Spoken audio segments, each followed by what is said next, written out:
अब हम बढ़ते हैं कोर्स की तरफ कि कोर्स नंबर 1 में पहला जो टास्क है वो है क्या।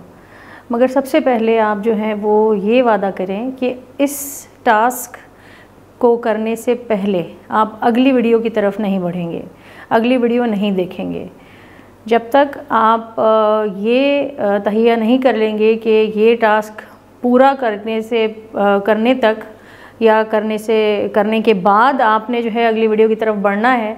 जब तक आप इस जो कोर्स है उसका असल मकसद नहीं सीख पाएंगे, उससे क्या आपको जो है वो सबक मिलेगा या क्या आप सीखेंगे उससे कोर्स से। तो रेहान अल्लाह वाला साहब जो हैं आपको क्या सिखाना चाह रहे हैं इस कोर्स से, असल उसका मकसद ही फौत हो जाएगा। तो सबसे पहले आपने अपने आप से ये वादा करना है कि मैंने अगली वीडियो को क्लिक नहीं करना है, ठीक है।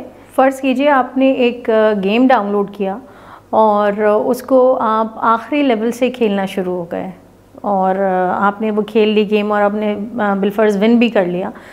आपने जो असल गेम की जो पूरी एसेंस था, जो उसका जो मकसद था, जो निचोड़ था, वो आप नहीं सीख पाए।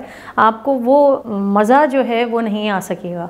वो जो उसका जो मकसद होगा, मेन जो थीम होगी, उससे आप आरी रहेंगे।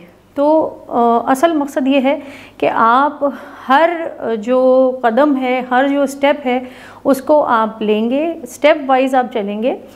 जब भी आप जो है वो सीख पाएंगे इस कोर्स से और जब ही जो है फिर वो आप एक इन्फ्लुएंशियल पर्सन बन सकेंगे और प्रोफेशनल पर्सन बन सकेंगे और बिलाखिर रेहान साहब के मेंटोरशिप में जा सकेंगे।